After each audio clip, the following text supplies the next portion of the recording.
예, 안녕하십니까 편파TV 시청자 여러분. 여러분의 활기찬 한 주를 열어드리는 봉작가의 사라이브 봉작가입니다. 안녕하십니까. 자, 매주 월요일 아침 8시 15분 여러분의 출근길에 함께하고 있습니다. 자, 오늘도 지난주에 이어서 두 분 모셨습니다. 자, 프로파일러로 요즘 한층 더 유명해지셨죠. 배상원 교수님 모셨습니다. 안녕하십니까. 안녕하세요. 프로파일러 배성원입니다. 오늘 마스크를 예, 하셨네요. 일단 좀 양해 말씀드리는 거는 네. 제가 아스트라제네카를 맞았는데 한 12일 됐는데 약간 미열이 있는 것 같아서 오늘만 양해를 좀 구하도록 하겠습니다. 뭐 아직 항체 형성이 안 됐을 수도 있으니까 제가 제 마음 같아서는 이걸 다 퍼뜨리고 싶지만 양심적인 인간이기 때문에 우리 현희84님, 정미행님 반갑습니다. 다른 데 이상은 없으시죠? 예. 네, 알겠습니다. 그리고 리얼미터에서 여론사 전문가로 계시는 김성우님 안녕하십니까. 고맙습니다. 반갑습니다. 자, 오늘 두 분 모셨고요. 자, 오늘 이 시간은 중국 얘기를 좀 해보려고 하는데요. 두 분 그 중국 하면 떠오르는 게 가장 먼저 떠오르는 이미지가 어떤 게 있을까요? 일단 저는 뭐 네, 죄송합니다만 약간 좀 지저분하다. 지저분하다. 김성우님 어떤 이미지가 가장 먼저 떠오르시나요? 글쎄요, 전 최근에 그 화성에 뭔가 보냈지 않습니까? 그래서 그 대단하죠. 예, 대단하다. 뭐 달에 보냈을 때만 하더라도 뭐 이러진 않았는데 화성에 보내니까 뭔가 대단한 나라 같다는 생각을 했습니다. 그러니까 이제 예. 극과 극인 것 같아요. 맞아요. 저같이 네. 상당히 부정적인 사람이 있는 반면에 김수성님처럼 예. 야 대단하다. 미국도 거의 한두 번 보내는 그렇죠. 화성을 보내. 예. 그러니까 사실 중국에 대한 인식 자체가 굉장히 스펙트럼이 예. 넓은 건 맞는 것 맞습니다. 같아요. 제가 이제 지난 2014년부터 한 6년간 그 중국 항주에서 일을 했습니다. 근데 항주 하면은 사실 모르시는 분들이 굉장히 많은데 그 절강성 성도예요. 제가 깜짝 놀랐던 게 항주를 갔는데 서울보다 더 번화하더라고요. 사실 이제 우리가 중국 하면 아는 도시가 이제 베이징, 상하이, 뭐 광저우, 상해 뭐. 그다음에 선전 이 정도 알고 있는데 사실 이제 1선 도시가 아니고 2선 도시도 이제 그 정도 발전했다는 게 참 놀랐습니다. 서울급이 한 10개 되나요? 10개 정도 되죠. 인구도 그렇고 발전된 것도 그렇고. 자, 오늘 저희가 이제 중국 얘기를 하려는 이유는 사실 이제 최근 중국에 대한 좀 반중 감정, 좀 혐중 감정, 이런 게 좀 더 강화되고 있는 상황인 것 같아요. 그래서 과연 그런 것들이 이제 어떻게 형성이 되고 어떻게 이제 발전되고 그다음에 그런 것들이 여론이 어떻게 형성돼 있는지 조금 이제 확인하는 좀 시간을 갖도록 하겠습니다. 중국이 이제 덩샤오핑 그 주석 시절 이제 개혁 개방을 천명했으니 벌써 한 40년이 지났습니다. 40년 지났는데 실제 이제 눈부시게 발전한 건 최근 20년이라고 보고요. 2008년 금융위기 때 이미 이제 G2 얘기가 나왔으니 미국과 견줄만한 경제 대국이라고 얘기해도 사실은 뭐 욕할 사람 아무도 없어 보입니다. 근데 이제 최근 이제 언론 기사나 유튜브 채널을 보면은 중국을 욕하는 광경이 흔하게 이제 마주할 수 있는데 반중을 넘어 방금 말씀드린 혐중에 가까운 것 같아요. 우리만 그런 게 아니라 좀 전 세계적 현상으로 보이기도 하는데요. 이제 특히 이제 전 지구적 재앙이 이제 코로나 발원지가 이제 중국 우한이라는 혐의가 이제 더해져서 이른바 이제 차이나 포비아가 이제 극대화되고 있는 상황인 것 같아요. 실제로도 이제 그런지 여론조사를 통해서 한번 짚어보는 시간을 갖도록 하겠습니다. 지금 자료를 보시면은 한국인이 느끼는 이제 주변국에 대한 선호 감정을 이제 0에 가까우면 부정적, 이제 100에 가까우면 이제 긍정적인 이제 감정 온도를 보여주고 있는데요. 순위만 놓고 보면 이제 미국, 북한, 중국, 일본에 대한 감정 온도 순위가 지난 몇 년간 변화가 없다가 최근에 조금 바뀌었습니다. 일본에 대한 선호 감정이 중국과 비교해 이제 부정적이었다가 최근 역전되었는데 이 조사는 좀 시사인 조사죠, 김성님. 예. 근데 이제 이 조사는 이렇게 잘라서 마지막 조사는 시사인 조사이고요. 근데 그 전에는 그 한국리서치 정기 조사입니다. 그래서 이제 약간 좀 이 시사인 조사가 좀 많이 좀 점수가 다르죠. 예, 차이가 크네요. 예, 차이가 큽니다. 차이가 크네요. 무엇보다 저는 이거를 보면서 일본이 그 좀 좀 좋아졌다. 요거는 좀 이건 좀 예, 안 맞는 거 아닌가요? 평가가 좀 필요한 것 예, 같은데요. 예, 맞습니다. 그래서 왜냐하면 북한보다 좋았다. 예, 예. 근데 그거는 좀 우리 현실적인 감각으로 좀 아니지 않나 이런 예, 생각이 맞습니다. 들긴 드네요. 일본이 예. 떡상하는 경우가 그렇죠. 그거는 좀 예, 여기 설명드리기가 좀 어려운 예, 것 같습니다. 그렇죠.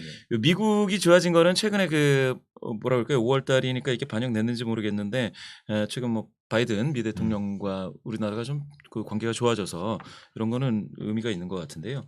근데 이게 한국리서치 정기조사의 그 뭡니까 추출틀하고 그 시사인 조사하고 추출틀이 동일합니다. 한국리서치 이제 패널을 썼는데 그 이 조사거든요. 한국리서치가 그 이와 같이 호감도 똑같은 조사입니다. 똑같은 조사인데 4월 달에 발표한 걸로 따지면은 그 비슷하게 나왔어요. 비슷하게 나와서 미국이 항상 1등. 그 앞에 그 시사인에서는 러시아가 빠졌죠. 근데 2등은 또 항상 러시아입니다. 그 3등이 또 북한. 그리고 지금 이 4월 첫 주까지 보시면은 이와 같은 흐름이거든요. 예, 이와 같은 흐름으로서 일본이 좀 좋아지는 것처럼 보이는 건 중국이 좀 많이 꺾이고 있는 흐름인 건 분명한 것 같은데 북한은 굉장히 견조한 흐름을 좀 보였습니다. 이 7월 달, 작년 7월 달에 북한이 그 중국 그 선호도보다 언더퍼폼하게 하향 돌파를 해버렸지 않습니까? 이때가 이제 그 김여정 개성공단 폭파 폭파 맞습니다. 사건이 있었습니다. 그러다가 이제 그 뭡니까 당창건이었나요? 75주년에서 밤에 열병식을 하고 김정은 눈물을 좀 보였었죠. 그래서 그 남조선 동포와도 코로나 끝나서 손을 좀 맞잡자 이런 얘기를 했을 때 다시 회복이 됐었던 이 흐름이 그대로 유지가 되고 있어서요. 이번에 시사인 조사에서 일본이 중국뿐만 아니라 북한과 거의 비슷할 정도로 일본이 튀어 올라갔다라고 하는 거는 조금 애매하고 그거는 아마 시사인 조사에서 중국 얘기를 계속 하다 보니까 좀 뭐랄까 중국 쪽으로 좀 안 좋은 응답이 좀 나온 거 아니겠느냐라는 생각을 해보게 됐습니다. 그래서 요거는 이제 한국리서치 조사가 계속 이어졌던 요 흐름을 보실 수가 있겠습니다. 러시아는 좀 애매한데 러시아는 잘 모르겠는데 전 잘 모르겠습니다. 왜냐하면 러시아가 똑같잖아요. 쭉 똑같잖아요. 그러니까 이거는 특별한 이슈가 없어서 그러니까 그런지. 이슈가 없으니까 이슈가 없다는 건 좋아하지도 싫어하지도 않는다 그런 거 아닌가요?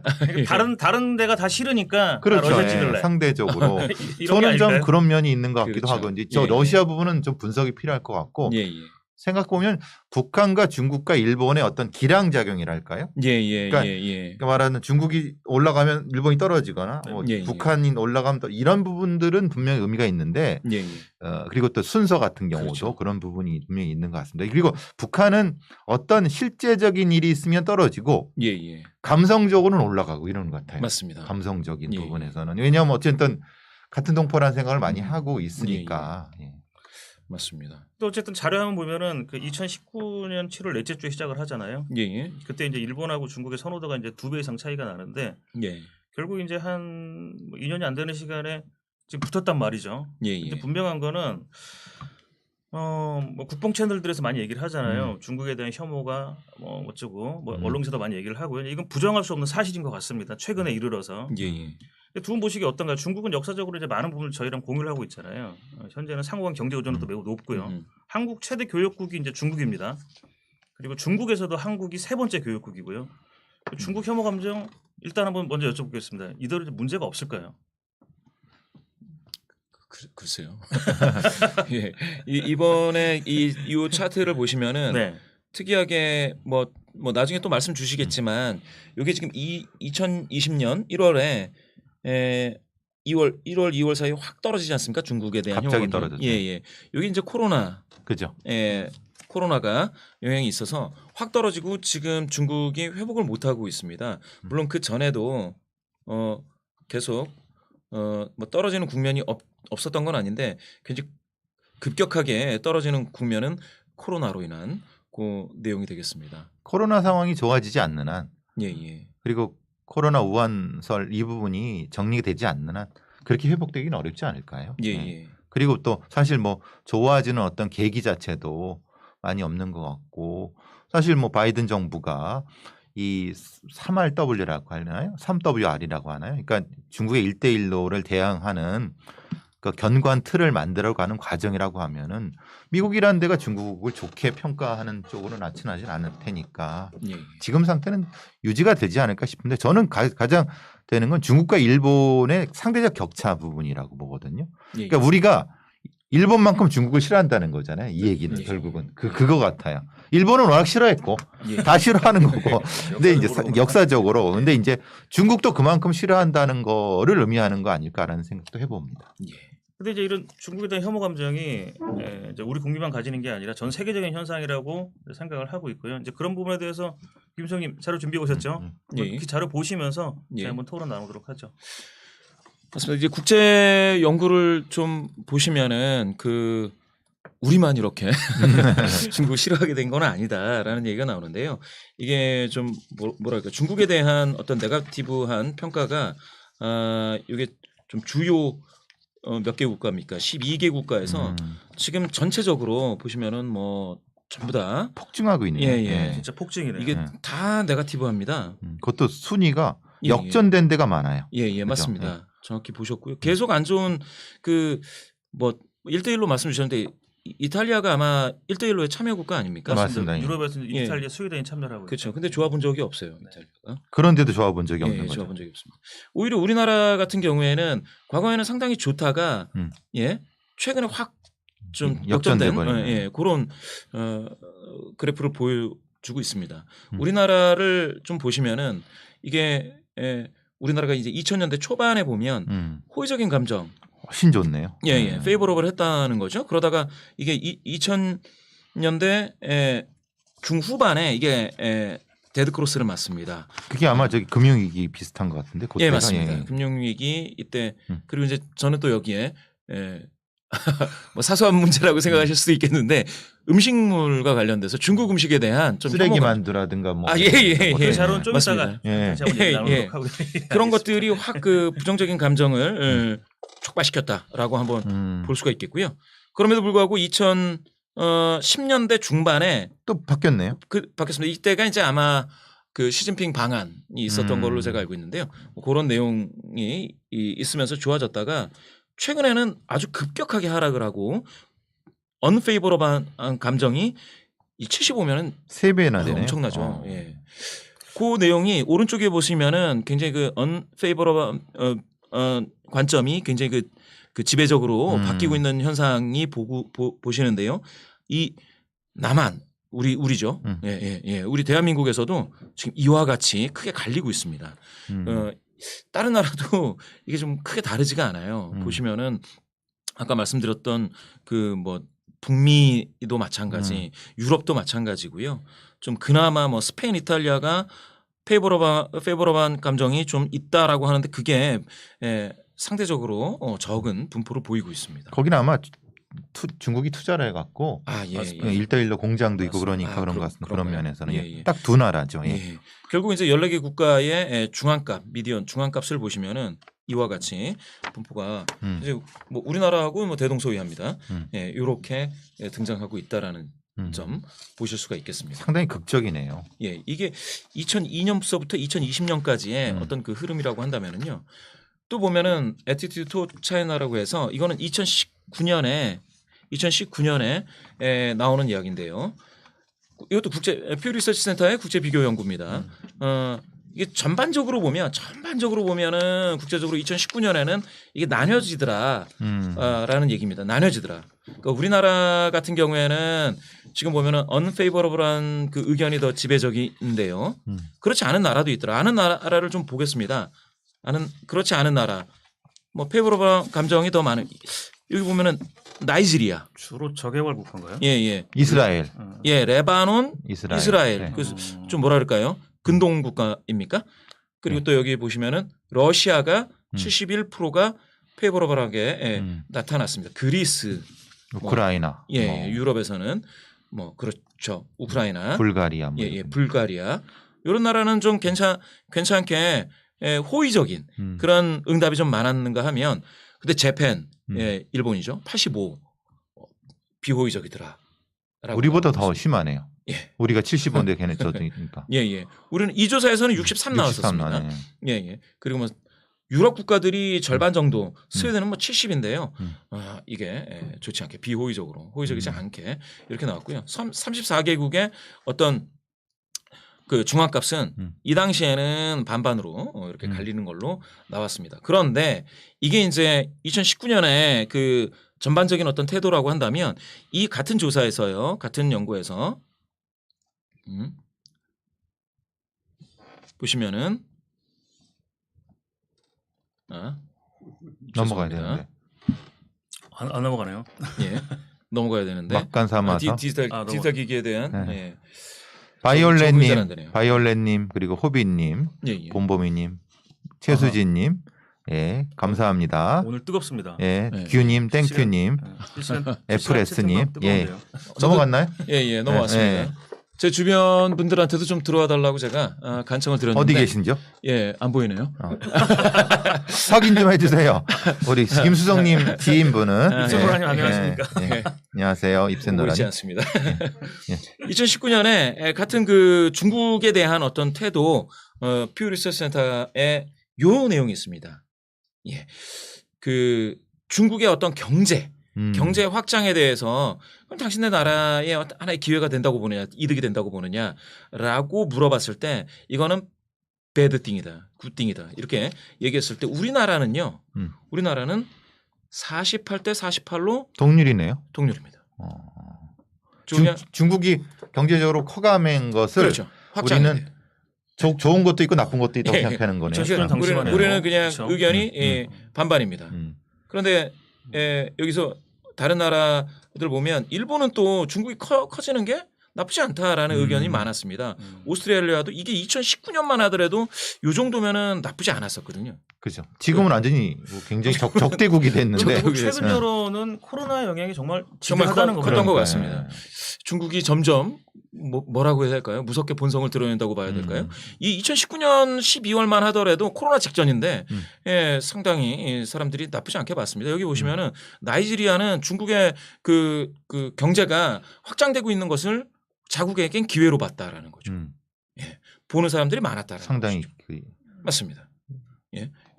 좋게 평가하는 국가들이 터키, 레바논, 이스라엘 다 그렇게 보고 예. 아니 터키는 반대로 보네. 터키는 절반은 좀 부정적으로 이 정도로 봤습니다. 심지어는 캐나다나 미국에서도 절반 정도가 좋다라고 봤다라는 것이죠. 그런데요. 이번에 잘 넘어가네요. 예. 예. 그런데 또 다른 태도입니다. 그러면은 중국이 투자하는 것에 대해서는 어떻게 보느냐. 그래서 굿띵이라고 보는 거는 그 일자리를 창출하니까 그렇죠. 배드띵이라고 보는 것은 중국의 영향력이 너무 커지는 거 아니냐 이렇게 봤을 때 패권 국가 뭐 이런 거죠. 맞습니다. 패권 영향력을 키우는 거 아니냐. 우리나라는 61%가 배드띵이다. 투자하는 것 뭐 이런 내용이 나왔네요. 우리의 투자를 안 한다는 거네요. 뭐 좀 그렇게도 볼 수가 있겠습니다. 예. 그런데 또 다른 데 보면 이런 나이지리아 같은 국가는 좋게 보는 거. 일자리 창출 또 뭐 튀니지아 레바논 이런 데는 이스라엘도 좋게 봤었습니다. 전체적으로 중국이 예. 아랍권에 투자하는 부분 그런 것 때문에 좋게 보는 것 같다는 생각이 드네요. 근동 쪽에 아프리카 쪽에 이쪽은 좀 좋게 봤던 것 같습니다. 그리고 남미 쪽도 좋게 보네요. 남미요. 멕시코, 브라질 같은 경우도 그렇습니다. 보시면 그쪽에서 투자를 많이 하죠. 그렇죠. 약간 좀 저개발 국가 그렇죠. 쪽에서 그쪽 인기가 있었던 것 같아요. 그런데 여기서 보시는 것처럼 아시아 퍼시픽에서는 약간 좀 의심스러운 눈길로 보더라라는 겁니다. 그런데 여기서 정말 극명하게 같은 연구입니다. 2019년 말에 같은 연구인데 여기서는 이게 뭡니까?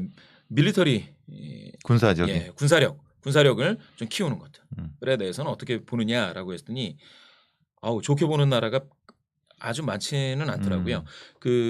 북미에서도 마찬가지. 우리나라와 일본은 절대적으로 90%가 부정적으로 봤습니다. 배드띵이다. 예. 군사적 확장을 두려워하는 거죠. 그렇습니다. 인도네시아 마찬가지고요. 필리핀, 인디아 하여튼 아시아 퍼시픽 국가들은 전부 다 좋지 않습니다. 배드띵이다. 라고 봤습니다. 사실 나이지리아나 케냐는 의미가 없죠. 군사적으로 거기는 전혀 아프리카니까 이건 사실 의미가 없는 거고. 그러면 탱크가 갈 일이 없습니다. 그렇죠. 중동 같은 경우도 사실 의미가 없는 거고. 오히려 터키. 터키는 좋게 보네요. 아니 배드팀. 나쁘게 보는 예, 거는 예. 다른 어떤 의미가 있는 것 같기도 하고. 범 터키 이 범투르크로 봤을 때 위구르가 형제 국가라. 신장 위구르 예, 그런 위구르 쪽일 수도 형제 국가라 있겠네. 예. 터키 입장에서는 음. 좀 군사적인 확대는 음. 별로 이렇게 좋게 보지 않더라고요. 근- 예.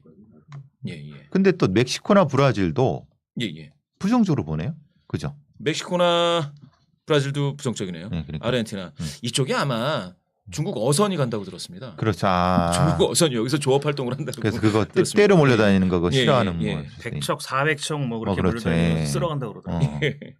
그래서 뭐 전체적으로 보면 아시아 퍼시픽 국가들에서 인기가 없습니다. 중국의 밀리터리 파워가 커지는 것에 대해서. 여튼 우리나라만 이렇게 감정이 나빠지는 것은 아니고 전반적으로 중국의 경제 자체가 이제 전 세계적으로 좀 좋은 긍정적인 영향이 있을 거라고 보는 시각도 있지만 이와 같이 뭐 투자에 대해서는 의견이 갈리고 또 마찬가지로 군사적인 확장은 주변 국가를 굉장히 좀 두렵게 만드는 그렇죠. 그런 상황이 되는 것 같습니다.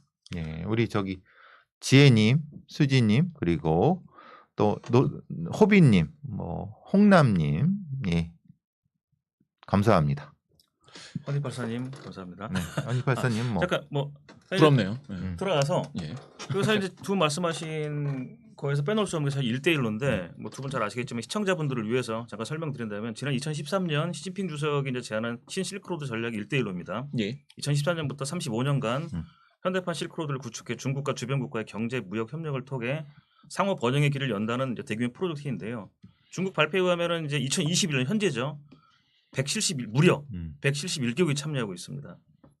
이 사업이 바로 이제 시진핑 주석이 꿈꾸는 이제 중국몽인데 문제는 이제 1대1로 사업이 저개발국 중심으로 이루어지면서 18세기 유럽의 식민지 시대에 빗대서 신식민 시대 사업이라는 비난을 받고 있습니다. 지금 자료화면 하나 올려주시죠. 자료화면 보시면은 예. 그러면 이제 미국, 러시아, 중국, 이제 EU 네 개의 이제 강대국이죠. 국제 정책의 이제 긍부정 인식을 한번 보면서 얘기를 좀 더 나누도록 하겠습니다. 이걸 보면은 그 중국에 대한 부정 인식이 어떻게 이제 조금 다른 세계 권역에 비해서 조금 부정적인 인식이 큰지에 대해서 한번 맞습니다. 얘기를 나누도록 한번 해보겠습니다. 이거는 이제 갤럽 조사 결과입니다. 갤럽 조사 결과인데요. 4대 강국 말씀하신 대로 미국, 러시아, 중국 그 EU에 대한 그 여러 나라들 2020년 11월 2020년 요 조사는 11월입니다. 그러니까 작년 말이죠. 최근 조사인데 이 미국에 대해서 안정시키고 있다. 불안정하게 한다라고 해가지고 물어보고 있는데요. 또 러시아, 중국, EU에 대해서 이게 다른 나라 평균하고 우리나라가 좀 다릅니다. 우리나라는 이제 한국갤럽에서 조사한 내용인데요. 보시게 될 것 같으면 우리나라 사람들은 중국의 국제 정책이 전반적으로 그 세계를 안정시키고 있다라는 응답 12%에 불과합니다. 응답자의 84% 다수죠. 불안정하게 한다라고 보고 있습니다. 특히 중국과 러시아에 대해서 그와 같이 이 평가를 하고 있고 미국은 뭐 이때는 미국이 대선으로 접어들었 트럼프 때. 예. 트럼프 말기라고 볼 텐데 그렇죠. 그때도 뭐 완전히 큰 차이라기보다는 불안정하게 하는 측면이 있는데 안정시키는 것도 41%의 우리 응답자들은 안정시키고 있는 것 같다라고 했고요. EU도 56%는 불안정하다, 33%는 뭐 안정시키고 있다. 이렇게 해서 이렇게 중국, 러시아 대비 미국과 EU에 대한 것들은 좀 더 호의적인 응답이 좀 많았습니다. 이러한 경향이 전반적으로 2018년, 2019년 비슷하게 중국에 대해서는 이와 같이 내 스코어가 되게 안 좋죠. 불안정하게 한다. 중국에 대한 평가, 즉 그 봉 작가님 그 1대1로 말씀 주셨는데 이 중국의 어떤 국제 정책이라는 게 사실상 우리나라 그 국민들에게는 불안정하게 그렇게 다가왔습니다. 지금의 판을 흔드는 한국의 어떤 국가 이익을 흔드는 그런 형태로 보는 것 같아요. 같은 조사에서 그 2030년 초강대국에 대한 다른 나라의 응답을 종합하면 중국이 이제 초강대국이 될 거라는 응답이 이제 가장 많잖아요. 우리나라에서는 근데 미국이 초강대국이 될 거라는 응답이 더 많아요. 중국은 2위고. 일본에 대해서는 10%만이 초강대국이 될 것이라고 응답하였고 이제 86%가 부정적인데 조금 더 자세하게 설명 좀 설명이 해주시죠. 예. 결국 그 같은 조사인데요. 그 초강대국이 2030년에 그러니까 좀 미래죠. 초강대국이 될 전망이 있느냐 어느 나라냐라고 했을 때 이게 보면은 전체 샘플 사이즈를 보기 어렵지만 하여튼 중국이 수치로는 그 미국보다는 더 나왔습니다. 오차범위 이내인지는 확인을 해봐야 되겠는데 이 정도면 아마 오차범위를 뛰어넘을 수도 있겠네요. 45개 평균이죠, 그게. 예. 45개국의 평균입니다. 따라서 그 샘플 사이즈가 상당히 크죠. 그렇게 되면은 중국이 3%포인트 더 나왔다라는 거는 의미 있게 중국이 더 미국보다는 앞선 평가를 받고 있는데 그런데 우리나라에서는 그렇지 않다는 겁니다. 우리나라 1,500명에게 물었을 때 미국이 78%로 더 이제 많이 나왔습니다. 오차범위를 넘어서는 뚜렷한 그 격차를 보이고 있고요. 중국은 2위. 그다음에 그 유럽 연합이 28%.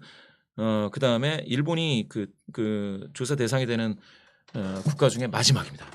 10%밖에 86%는 부정적으로 본 거죠. 일본은 초강대국이 아니게 될 거다. 바람 아닌가요? 일본 너 찌그러 들어라 이렇게 바람도 포함되는 것 같기도 그러네요. 하고. 예. 그러니까.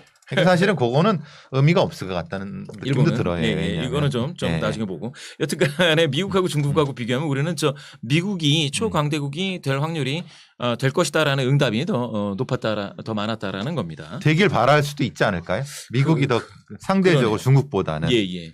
그렇습니다. 어쨌든. 아무래도 우리 동맹국 군사적인 동맹국이기도 하겠고요. 중국과는 뭐 아까 봉 작가님이 경제적인 뭡니까 이 관계가 돈독하다고는 하는데 꼭 그런지 그렇죠. 안정적으로 우리가 경제적인 관계를 맺고 있는지는 또 뭐 사드 사태라든지 이런 거를 그렇죠. 보면 의심스러울 때도 그건 있고요. 다른 문제도 있죠. 왜냐하면 중국하고 밀접한 관계를 가지고 있지만 중국의 어떤 정책의 변화 때문에 우리의 소상공인들이 많이 피해를 보는 경우도 분명히 존재를 하는 거고 그거에 대한 두려움 같은 것도 저기 반영되지 않았을까라는 생각도 합니다. 중국도 이제 중국인에 대한 비호감이 시진핑 주석 집권 전까지만 해도 이 정도는 아니었던 것 같아요. 시진핑 주석의 이제 대외 정책 변화가 그 원인이 있다고 보는데요. 사실 이게 중국의 이제 개혁 개방 아버지라고 불리는 이제 덩샤오핑 외교 정책은 자신을 드러내지 않고 때를 기다리는 이제 이른바 도강장애라고 하죠. 그런 대외 정책이었다면은 최근 이제 시진핑 주석은 성장한 경제력과 이제 군사력을 바탕으로 이제 무력과 보복을 자행하는 공세적인 외교, 이제 전당 외교라고 하죠. 그래서 이제 방금 말씀하신 대로 이제 특히 이제 주변 국가 이제 갈등이 심한데 그렇다면 이제 글로벌 리더로서의 시진핑 주석의 호감도 궁금하지 않을 수가 없는데 이 자료도 역시 이제 우리 김수영님이 준비를 해주셨습니다. 김수영님 또 한 말씀 부탁드리겠습니다. 역시 그 2017년, 2018년, 2019년 50개국 조사 평균하고 그 다음에 그 우리나라 한국의 같은 연도의 조사 결과를 비교한다면 이게 좀 잘 안 보이실 수도 있는데요. 여기 시진핑 평균은 시진핑이 여기에 와 있습니다. 호감이 29% 평균. 그 2019년 기준으로 비호감이 41%입니다. 이 밑으로도 비호감이 되게 많아요. 사우디, 뭐 이란, 브라질, 이스라엘, 미국 대통령 도널드 트럼프가 마지막에 있네요. 그 비호감이 58이니까 꽤 높게 나타났습니다. 그런데 우리나라의 결과를 2019년 기준으로 보면 그 글로벌 리더 13인에 대해서 가장 좋아하는 사람은 교황님이네요. 프란치스코 우리 교황님에 대한 호감이 62%. 그렇죠. 그거야 뭐. 그렇죠. 아무래도 교황님. 비호감도 있긴 있네요. 근데 나쁠 이유가 뭐 그다지 크지 않은데 여기서 보시게 될 것 같으면 영국 총리 보리스 존슨이 그 위에 비호감이 30%로 적다 이렇게 볼 수 있겠습니다. 그런데 이제 쭉쭉쭉쭉 내려오면 맨 밑에 3명이 우리나라 주변 사강이네요. 주변에 이제 그 강한 영향을 미치는 소위 말하는 스트롱맨들이네요. 트럼프, 시진핑, 푸틴이 비호감이 뭐 절대 다수입니다. 10명 중 8명은 비호감 한다라고 2019년에 우리나라 사람들은 이야기를 했습니다. 여기에 그 일본이 없습니다. 일본이 있으면은 모르겠네요. 어떻게 될지. 글로벌 리더 13명에 끼지 않은 거죠. 아베. 막상 마카일 그때는 아베였던 걸로 기억을 하는데 이때 이게 아마 3년 연속 아베였을 텐데요. 그런데 이제 거기에 포함이 되지 않는 건 글로벌 리더 13인에 끼지 못했다라는 이야기인데요. 리더도 안 된다. 리더가 아닌 거죠. 그렇죠. 그러니까 아, 그렇게 예. 해석하시는 아끼는군요. 거죠. 예. 아예 리더조차도 예. 안 된다 이렇게 그렇죠. 쓸 수도 있는 거지. 이건 진짜로. 예. 지질이 저 밑에 있는 거죠. 지질이는 좀 죄송합니다. 외국의 정상을 아니 뭐 어떻습니까? 찌질이라고 해도. 죄송합니다. 그럼 뭐가 있겠어요? 뭐라고 불러야지 그럼? 이게 이제 그 갤럽 인터내셔널에서 그렇죠. 지정한 13위는 그렇죠. 하여튼 끼지 못한다. 그렇죠. 나머지라고 해서 뭐 찌질이라고는 할 수 없겠죠. 예. 음. 여튼 그랬을 때 미국 대통령 도널드 트럼프에 대해서 우리 국민 중에 80%는 비호감이다. 그렇죠. 시진핑에 대해서는 82%가 비호감이다. 2% 포인트 격차로 시진핑을 더 비호감하는 사람들이 많네요. 푸틴 역시 비호감이다. 근데 역대 미국 대통령 중에서 저렇게 비호감 나온 적이 있나요? 우리나라 그건 좀 글쎄, 그렇죠. 좀 충격이죠. 이때 좀 애매했던 것 같습니다. 이제 말씀하신 건 2019년 자료인데 예. 그럼 이제 저희가 이제 2021년 현재를 유추해 볼 수 있습니다. 예. 비호감 넘버원이 어딜까요? 시진핑, 스가? 저는 시진핑에 한 표 주고 싶습니다. 그게 좀 스가는 존재감 자체가 없고 그렇죠. 마카마카네요. 그렇죠. 네. 그렇죠. 찌질함 따지면 아베보다 스가가 그렇죠. 최근 G7으로 인해서 이제 스가에 대한 인기가 진짜 대폭락 중인 것 같은 그렇죠. 느낌입니다. 존재감 자체도 없고 예. 무대에서 뭐 말도 못하는 사람 뭐 이렇게 예. 평가가 되니까. 일본에서는 야당들이 전부 다 스가가 뭐 경질입니까 총사퇴입니까 그거를 의안으로 올렸다고 들었는데요. 네. 예. 여튼 이걸 역사적으로 좀 보면 네네. 이 내용인데요. 이 차트입니다. 이게 드라마틱합니다. 주변국 드라마가 정상 있습니다. 호감도를 예 물론 여기에 오바마도 포함되어 있기도 있는데요. 여기 보시면은 이 기간 전체 기간에서 아마 시진핑 요 내용을 주목해서 보시게 될 것 같으면 우리나라입니다. 우리나라 전국 성인 1,000명 이상을 조사한 건데 요게 제가 확대를 안 시키고 있는 거는 요 때를 보시기 위함 2014년 7월 시진핑 방안이라고 여기 나와 있죠. 한국갤럽의 자료입니다. 59%가 호감이 간다라고 응답을 했습니다. 여기 59%. 쭉 올라갔네요. 2014년 7월. 이때는 떡상이네요. 예 절반 정도죠. 그런데 한국갤럽이 조사한 이후 최근 15%까지 폭락을 했다라는 내용입니다. 이게 거의 이때와 이때를 비교하면 뭐 급락이죠. 60, 50이 떨어진 거죠. 예. 요거를 조금 키워서 보시게 될 것 같으면 이때는 상당히 2010년대 초반에 주변국 정상 시진핑에 대한 호감이 좋았습니다. 상당히 좋았어요. 예, 좋았습니다. 그런데 2017년, 2018년 떨어지기 시작하면서 20%대에서 떨어지면서 최근에 15%까지 떨어졌습니다. 여기 보면은 한국갤럽은 여기 보면은 홍콩 시위 문제도 중국과 관련해 가지고는 언급을 했네요. 예, 아베는 보이지가 않습니다. 예, 밑바닥에 한 자릿수, 한 자릿수를 존재감이 없네요. 존재감이 없습니다. 계속 기록하고 있고요. 김정은은 뭐 굉장히 좋아질 때도 있었습니다. 남북 정상회담이 있었을 때는 좋아졌었고요. 이렇게 이런 흐름을 보실 수가 있겠습니다. 예. 결국 보시면은 중국 시진핑 주석에 대한 호감 여부를 한국갤럽 조사 결과가 좋은 거는 국제적으로 비교도 되고 연도별로 비교도 되지만 이와 같이 우리가 세부 집단별로도 확인하실 수가 있는데요. 모르겠습니다. 이 호감이 가지 않는다라는 최근 조사 15%밖에 호감이 안 나오는 비호감이 73%인 요 조사에서는 지금 20, 30대가 비호감 응답이 다소 상대적으로 높게 더 많이 나타났습니다. 응답이. 또 60대 이상에서는 호감이 간다라는 게 평균 15인데 여기서는 22로 나오니 연령대별로 차이는 좀 있는 것 같습니다. 20대에서 시진핑이 호감 간다라는 응답은 6%에 그쳤습니다. 예. 그럼 최근 소위 말하는 MZ 세대가 중국에 대한 비호감이 더 강도가 크다는 말씀이시네요. 기성세대에 비해서 반토막. 기성세대에 비해서 뭐 이 정도? 그렇습니다. 어떤 이유가 있을까요? 기성세대가 사실 이제 홍콩 문화나 이런 것들에 저 어릴 때 삼국지 한 번씩은 다 읽었잖아요. 그다음에 김용 소설 이런 것도 보고 영웅문. 그래서 조금 중국 문화나 좀 중국인에 대한 친근함이 있는데 최근 세대는 그런 게 없어서 이게 좀 애매한 거는 기성세대들은 이념적인 문제도 있고 예, 예. 지금 공산당 문제도 있는데 그런에도 불구하고 좀 어쨌든 좀 높다. 물론 이제 부정평가가 높다. 근데 거기에 비해서 20대는 훨씬 더 낮다. 그렇죠. 부정이 훨씬 더 높다. 예, 예. 이거는 이념적인 문제하고는 전혀 관련 없이 그렇죠. 이념하고 흔히 말하는 상관없이. BTS에 대한 평가 네네. 뭐 이런 여러 가지 이제 뭐 김치 뭐 이런 그런 얘기라든가 동북공정 문제도 그렇고 뭐 여러 가지 면에서 예, 예. 직접적으로 이제 체감하는 것이 있는 것 같다는 생각이 드네요. 예. 근데, 네, 말씀하시죠, 김성님. 뭐 사실 뭐 40대, 50대, 60대에서는 이 한자에 대한 그 한자 문명에 대한 뭐랄까 자부심 내지는 그렇죠. 우리도 그 한자 문명에 일부 속해 있고 우리가 사실은 한자 문명에 기여한 바도 크다라는 어떤 그런 자부심이라든지 이런 게 있는 것 같아요. 근데 어린 지금 20대 한자에 대한 배울 일도 없고 예, 그렇죠. 굳이 뭐 예. 그런 중국 문화에 대해서 굳이 예, 예. 어떤 아이덴티티를 느껴볼 굳이 이유도 없잖아요. 그렇습니다. 우리 같은 사람들이 예. 중국을 아니 한문을 배우거나 그런 세대지만은 그리고 저도 삼국지를 가끔은 읽거든요. 그러니까 10년에 그 20대 때 한 번 읽었으면 30대에도 읽어야 된다 뭐 이런 게 있고 삼국지를 읽는다는 거에 대한 자부심도 있었는데 지금 그런 얘기하면 그냥 개꼰대예요.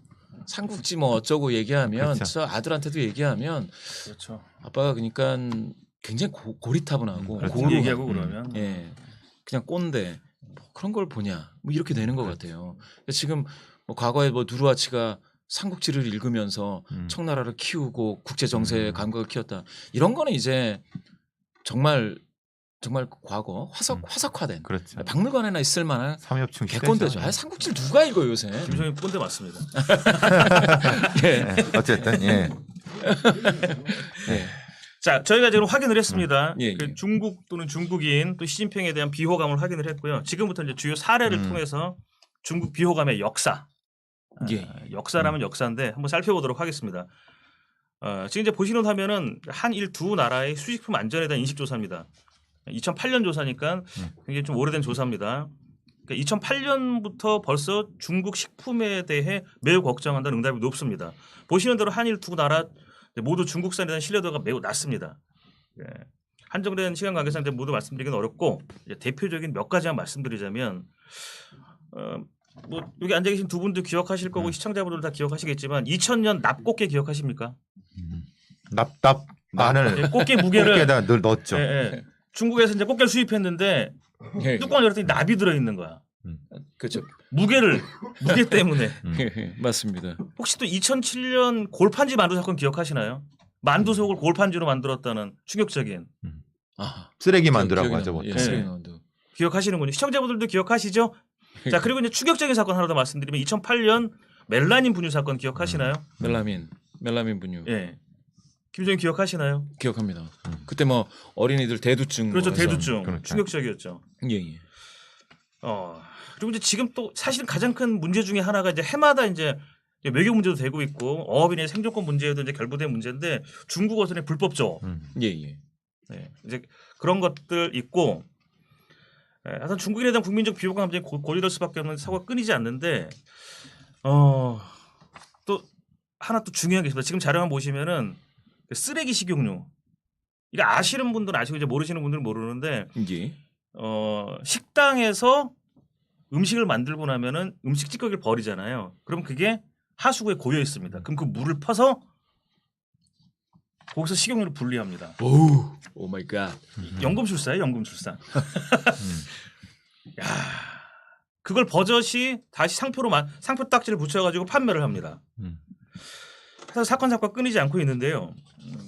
최근에 이제 뭐 김치, 뭐 한복, 삼계탕, 뭐 한글 뭐 이런 것들이 이제 자기네 거라고 우기고 있거나 강원도에 이제 한중문화타운 등 이제 전방위로 이제 중국발 문화 공정이 이루어지고 있다는 이제 공포감이 더해져서 그러니까 비호감의 감정이 사실 이제 극도의 이제 혐오 감정으로 발전하고 있는 양상인데요. 어떠신가요? 중국 혐오 이제 최근 전방위로 확대되고 있는 것 같은데 어떻게 보시나요? 근데 기존에 있어서 어떤 여러 가지 식문화 자체가 아니라 뭐 음식물에 수출하는 부분들 아니면 이런 부분에 대해서 최근에는 뭐 김치 문제도 있었고 예. 그 이런 여러 가지 문제에 있어서 특별한 형태의 그 식품 안전에 주의를 기울이지 않는 듯한 모습들 그리고 그것을 수출해 갖고 주변에 있는 국가들을 곤혹스럽게 만드는 이런 것들에 대한 보도가 되면서 특히 이제 인터넷 세대가 되면서 부정적 인식 그러니까 이제 혐오 이거 왜냐하면 먹는 거잖아요. 그러니까 그런 어떤 부분 때문에 감정적인 것이 폭발적으로 늘어나는 부분에서는 이 먹는 것이 분명히 영향을 끼쳤다고 봐요. 저희가 여론사항을 잠깐 보면서 볼까요? 이번에 시사인에 조사한 내용인데 이제 행위 사건별 이제 중국에 대한 이제 부정적 인식 어떻게 드러나고 있는지 이걸 좀 보시면서 얘기를 나누도록 하시죠. 제가 이제 저도 이제 이걸 보면서 방금 교수님 말씀 주신 것처럼 맞습니다. 저는 사실 2000년대 초반에 굉장히 중국에 대한 그 긍정적인 감정도 컸거든요. 그때 조사하면 미국보다 중국이 높게 나오는 그런 조사도 있었습니다. 그런데 지금 이거는 시사인 조사인데 여기에는 음식과 관련된 내용은 없죠. 여기 사드가 빠져 있습니다. 지금 사드가 빠져 있고 음식이 빠져 있는데 사실은 2000년대 중후반으로 가면서 방금 교수님 말씀 주셨듯이 음식이 주는 충격이 너무 컸다고 봐요. 그렇죠. 그중에서 시각적으로 예. 그 멜라민이 그냥 중국인들끼리 뭐 가짜 계란 만들어 가지고 먹고 이러는 문제에 대해서 그렇기도 하는구나라고 웃기게 봤는데 멜라민은 그 정도가 아니었습니다. 유럽의 네슬레가 멜라민 분유를 수입을 해다 유가공 식품을 만들어서 팔게 되고 그게 심지어는 전 세계에 퍼졌거든요. 그렇죠. 와, 그러니까 이게 전색이네요. 그러니까 한국 사람들이 그렇게 생각을 했던 것 같아요. 이게 중국의 문제만은 아니구나. 중국에서 벌어지는 음식과 관련해서 그 현실이 그 또 쓰레기 식용유 이런 것들이 이게 중국의 문제가 아니고 우리한테 직접적으로 피해가 오는 문제구나라고 생각이 되면서 이게 굉장히 큰 영향을 미칩니다. 그런데 여기 지금 시사인에서는 행위 사건별 중국에 대한 부정적 인식에 음식이 없어요. 음식이 없는데 이거 굉장히 큽니다. 제가 봤을 때. 그래서 2000년대 후반을 지나면서 아까 그 갤럽 조사에서 중국 가공식품에 대한 부정적인 인식이 어마어마했지 않습니까? 이게 중국에 대한 감정, 부정적인 인식 이런 게 상당히 폭발하는 그런 계기가 됐다라고 저는 생각하고요. 그 이후에 그 봉 작가님 말씀하셨던 국제 정세적인 부분이라든지 군사력 부분이라든지 아니면 사드와 관련된 부분이 크게 나타났다. 여기에는 좀 그런 것들은 나오지 않는 것 같습니다. 이번 조사에서는. 섞여 있지 않죠. 예, 시사인에서는 이게 뚜렷하게 크게 나오진 않네요. 예. 그러니까 이제 일반 국민들한테 큰 충격을 줄 수 있는 요소들은 저기에는 없는 것 같아요. 예. 진짜 이제 직접적으로 시각적으로. 예. 근데 이제 물론 황사라든가 미세먼지 부분도 있고, 근데 다른 것들은 대부분 뭐 정책적 대응이라든가 뭐 이제 체제 문제라든가 보도의 문제 이런 건 사실은 정치 체제 이런 부분들 아닌가요? 지금 저 시사인의 행위라는 건 좀 거시 큰 것 부분만 쭉 얘기돼 있고 그쵸. 그렇지 않은 거는 반증 표현 뭐 그리고 미세먼지 글쎄 혐한 표현 그러니까 조금 뭐라고 하나 사건이라기보다는 어떤 정책적인 큰 차원에서 보는 것 같아요. 지금 저 조사는. 예. 근데 이제 시사인 이 기사를 저도 읽어봤는데 그 반중 감정 얘기는 그 있다라고 하는데 이제 중국인이 한국에 대한 반한 감정은 없다라는 식으로 얘기가 된 것 같아요. 중국인이 반한 감정이 없다. 네. 없나요? 시사인의 이 부분은 이제 그 시사인에 나오는 기사에 보면은 이번 기사에 보면은 사실은 대중적 정서로서의 반환이라고 할 만한 것은 존재하지 않는다. 한중 배틀에는 극소수만 참전했다. 한국인의 반중 감정이 오히려 문제가 되지 않느냐라는 논조인 것 같이 느껴졌습니다. 또 그 동북 공정이 실제로 아주 심한 문제가 아닌데 우리 저 한국민들이 약간 좀 과장하고 있는 측면도 있다였던 것 같이 느껴졌습니다. 상당히 논란이 될 만한 이 기사거든요. 그거는 왜냐하면 네. 중국인들은 한국인들을 별로 싫어하지 않는데 한국이 중국을 싫어함으로써 결국은 이 상황이 유발됐다라고 하는 쪽으로 읽힐 수도 있는 거예요. 저건 그렇죠. 상당히 위험한 기사일 수도 있는 거예요. 저 부분은. 그래서 제가 사실 이제 2014년부터 한 6년 이제 중국에 있었는데 그게 중요한 건 아닙니다. 그게 중요한 건 아니고요. 있습니다. 근데 이제 반한 감정이 우리가 생각하는 그런 반한 감정이 아니고요. 그 배경에는 이제 국가의 눈부신 발전을 보고 자란 세대가 있습니다. 그 세대가 누구냐? 중국이 이제 밀레니엄 세대라고 부르는 그 저링호, 그다음에 링링호 세대거든요. 그러니까 우리말로 하면 이제 90년대, 그다음에 2000년대 출생한 세대죠. 이 세대의 특징은 그러니까 이렇게 생각하시면 됩니다. 그러니까 7링호, 8링호 세대가 사실은 그 당시 이제 중국이 이제 한자연합기 운동을 했잖아요. 그러니까 4명의 조부모, 그다음에 조 밑에서 자녀 한 명이 태어나서 결혼을 하고 그다음에 또 한 명의 자녀가 태어나요. 그러니까 물질적으로 풍요로운 세대죠. 부모로부터 물려받은 유산도 많고. 근데 이 세대 특징은 모바일 사용에 익숙하고요. 그다음에 소셜 미디어 사용의 여론을 주도하고 소비와 유행을 또 주도합니다. 그리고 이제 이 세대가 태어났을 때 중국은 이제 경제와 기술 강국으로 성장한 중국 문화에 대한 자부심이 사실 끝도 없습니다. 뭐 사실 저도 경험을 했고요. 사실 이제 반한 감정이라는 것이 한국을 싫어한다기보다 중국에 대한 자부심이 넘치다 보니까 일종의 현대판 중화주의가 자연스럽게 형성이 됐고 그러다 보니까 주변국에 대한 우월감을 이제 드러내고 싶은 거예요. 근데 이제 지금 잠깐 그 자료를 좀 잠깐 보시죠. 해외문화 홍보원이 이제 2020년 국가 이미지를 조사한 자료인데요. 예. 그 일본을 제외하면은 이제 중국이 주변과 한국과 일본에 대한 이제 긍정 비율이 낮습니다. 이건 무슨 얘기냐면 제가 보기에는 이제 주변에 이제 민주국가이면서 이미 선진국인 일본과 선진국 반열에 올라선 한국에 대한 시기 질투 또는 열등감 이제 이런 것들이 최근 문화 공정으로 드러나고 있고 이런 게 이제 사실은 반한 감정으로 보여지고 있는 거죠. 그래서 결론적으로 말해서 사실 시사인에서는 없다고 했는데 제가 보기에는 있다라고 보는 게 맞습니다. 아까 그거는 이제 기사가 아니라 기고글이라는 거죠. 아, 그렇죠. 예. 그렇지만은 기고글도 상당히 그 신문에 아니면 그 언론의 흐름을 얘기하는 거니까 상당히 평가할 만한 부분이죠. 예. 그래서 저는 이제 그래서 여기서 보면은 한중 배틀에 극소수만 참전했다라고 되어 있는데 그러면 한국에서도 사실은 그러면 극소수냐? 이 기사를 저 봉 작가님 한번 말씀해 주시죠. 인터넷 홍위병. 한국일보 기사입니다. 한국일보 기사인데 시진핑의 인터넷 홍위병과 관련된 이게 그러니까 일종의 댓글 알바다. 댓글 알바입니다. 국가적으로 국가 차원에서 댓글 알바를 모집을 했어요. 무려 1,000만 명을. 1,000만 명이면 우리 인구로 따지면 20%, 성인으로 따지면 거의 25%. 당시 이제 시진핑이 이제 그건 아시죠? 저희가 이제 네이버를 사용하려면은 중국 들어가서 네이버를 사용하려면은 VPN이라는 걸 써야 돼요. VPN. 예. 우리가 한국에서 네이버를 못 쓴다는 얘기네요. 그렇죠. 한국에서 중국 사이트 뭐 타오바오나 쉽게 접근할 수 있거든요. 근데 중국에서 한국 사이트는 접근이 안 돼요. 통제된 사회죠 일종의. 뭐 신만리장성이라고 하죠. 뭐 신주계장벽이라고 하고도요. 직접 포털로 못 들어간다는 못 들어간다. 거죠. VPN이라는 걸 통해서만 들어갑니다. 사설망을 통해서만요. 근데 이 인터넷 홍위병을 그러면 1,000만 명이나 모집을 했으면 언론 통제 차원이죠. 월급도 많이 줘야 될 거고.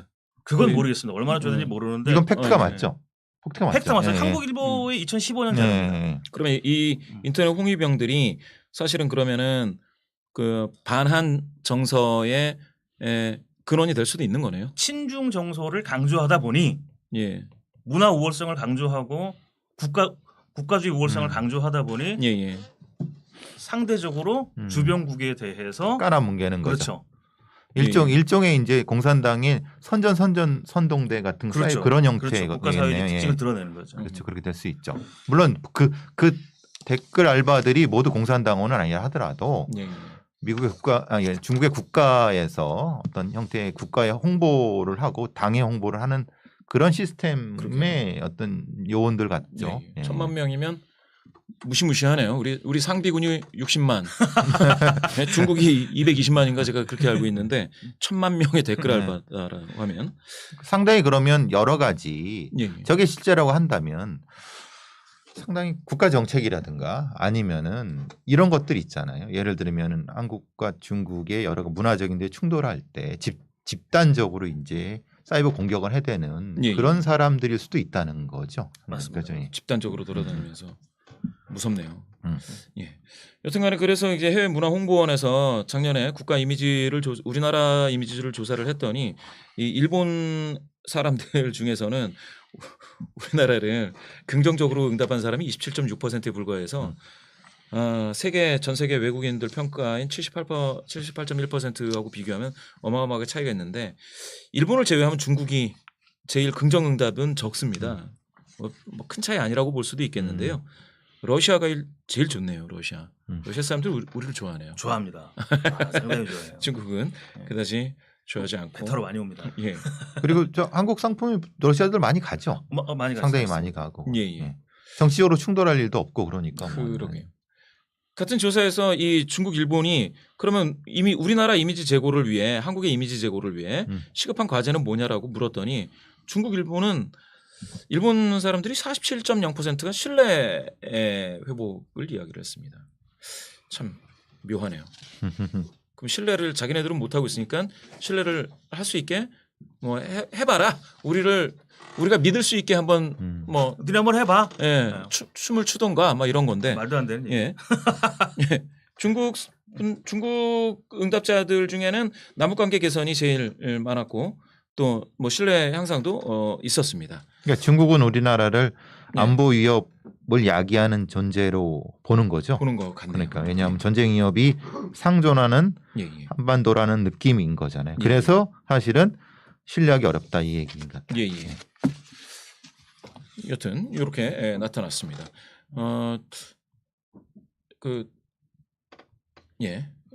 해외문화 홍보원 자료는 이제 2장 준비해서 보여드렸는데요. 중국이나 일본이 우리를 좀 좋아해주면 좋겠는데요. 신뢰를. 어쨌든 그건 상호성이니까요.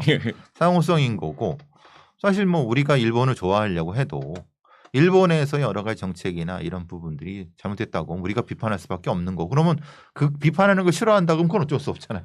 그러니까 중국도 마찬가지인 거죠. 예. 자, 반중 정서 세계적인 추세인 것을 저희가 오늘 확인을 했습니다. 코로나 이후 더 확장되고 있고 더 극대화되고 있는데요. 사실 이제 중국이 정말 대국으로서 그 면모를 갖추고 성장해 나가려면은 전 세계적인 반중 정서에 대해서 본인들이 반성을 하고 어떻게 지혜롭게 해결해 나갈지, 특히 주변 국가의 마찰, 한국 또는 일본, 그다음에 양대 강대국인 이제 미국과의 마찰, 사실은 지금 뭐 결론적으로 말씀드릴 수는 없지만 제가 생각하기에는 사실 중국이 지금까지 외교 정책을 좀 수정을 하고 주변국과 조금만 더 노력하는 자세로 임해야 되지 않겠느냐, 전 개인적으로 생각을 하고 있습니다.